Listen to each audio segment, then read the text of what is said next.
Shai, what'd you feel about that third quarter and the way that you all came out? Of course, defensively still with that same edge, but offensively able to find your spots, you and Dub. Yeah, we haven't had the greatest of third quarters this playoff run so far. We want to make that emphasis, like come out of halftime with a punch, with a little jolt, with some energy, and not ease into it. And we'd be better off towards the end of the game.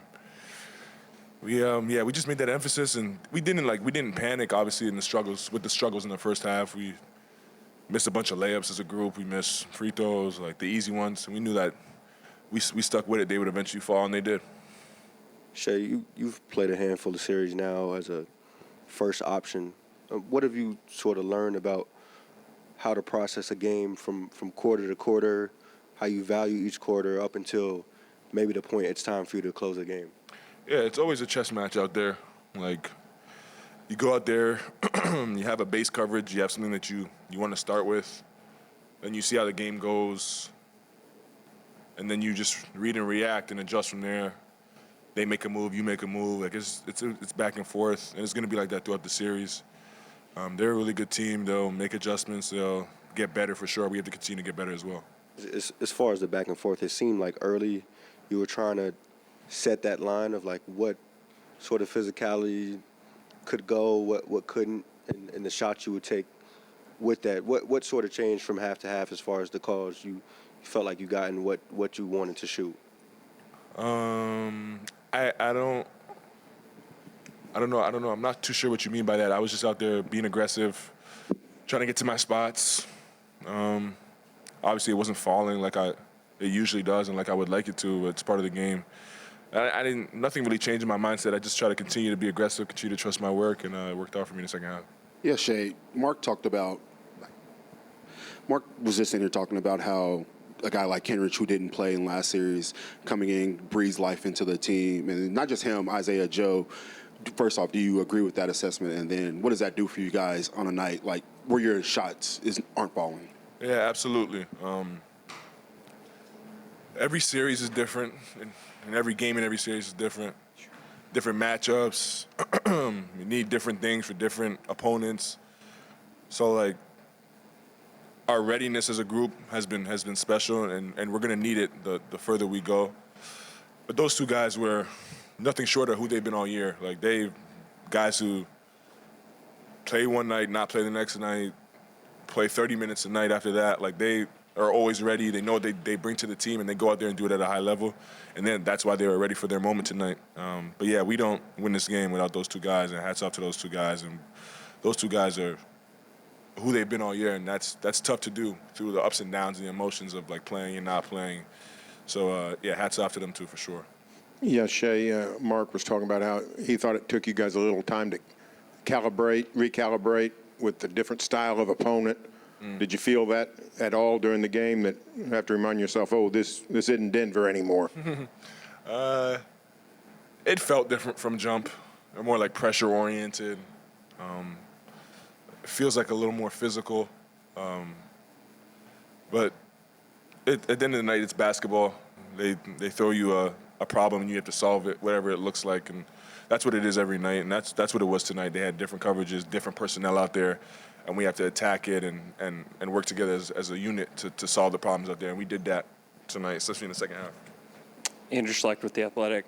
Shai, kind of a follow-up to that question. Specifically, what did it feel like going from playing 7 games of a lot of zone defense, to playing against man defense in this game?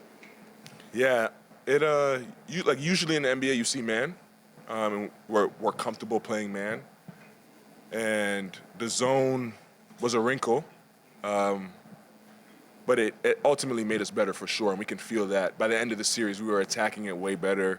We knew what we were getting to, and the possession that they threw zone out there, we got a dunk like right away. Like, you could just feel us getting better at it, and that's what it's all about. That's what the first game of the season is about. That's what the first game of the playoffs is about. That's what the last game of the playoffs is about. Like, just continuing to get better through the experiences, and you'll look up and be where you want to be. And that's all we can control. Like, can't control what they throw at us. We can just control how we attack it and how we approach it. And that's what we did last series. And this series will look different, and we'll do the same thing. Shai, you mentioned that this team didn't panic. You've been a leader of this team for a while now, but how would you describe what that process has been like of leading by example? Yeah, it's just true to my personality. Not always the loudest guy in the room or say too much, but my energy and effort and what I put on the floor speaks louder than anything. And that's just how I try to not only go about the game, but go about life. Like, actions always mean louder than words, to me especially, so that's just how I go about it. Shai, the defense kept you guys in the game Correct. early on before your offense could really find a hold. With the way you guys were forcing turnovers, do you think there's some correlation between them launching as many threes because maybe they didn't feel like they could bring it into the teeth of the defense, and is that kind of the strategy you guys had, was forcing them to kind of do things out of character? Yeah, I have no clue what they were thinking. I don't know how to answer that one. We try to play to our identity on both ends of the floor, and then just read and react from there. I don't know. I can't answer that one for you. But yeah, we try to play to our identity defensively, and we did a good job of that. And the defense definitely gave us life early in the game and kept us in it for sure. Shai, Game 7, Kaysen sets a career high in the playoffs for assists. Tonight, he's got 7, a new career high in assists off the bench. What are you seeing from him as a playmaker for you guys, and being able to facilitate for others? Yeah, Queso played point guard in high school and college. You guys, you might forget that. This is his role in the NBA. But he's a really good basketball player. He knows how to play, he knows how to read the game. And we're seeing him grow as the games go on, and that'll continue for his whole career. He's a guy that soaks things up quickly, has a great feel out there on both ends of the floor, and the sky's the limit for Queso. I've said that before. He's a really good player. Yeah, you guys didn't play the two bigs together as much as you usually do. Went small a fair amount and still held them to 20 points in the paint. How were you able to keep them from doing any kind of real damage in the paint? Yeah, Chet Holmgren, first and foremost. Really good rim protector. Hardenstein as well. But something that coach has done all year is just mix up lineups throughout the season. And I think it has us ready and prepared for moments like tonight, where the matchups are different than they were the past 7 games, and we're going to need a different lineup to adjust. And for us, it was seamless because we've done it all year, and that's something that he preaches. He doesn't want us to get too set in stone in our lineup because of nights like tonight and matchups like we've seen recently. And I think that's just part of our DNA now. Yeah, Shai. Anthony Edwards shot, I think, 5 of 12 through 3 quarters. He only shot 13 times tonight, 0-1 in the fourth quarter, did not score.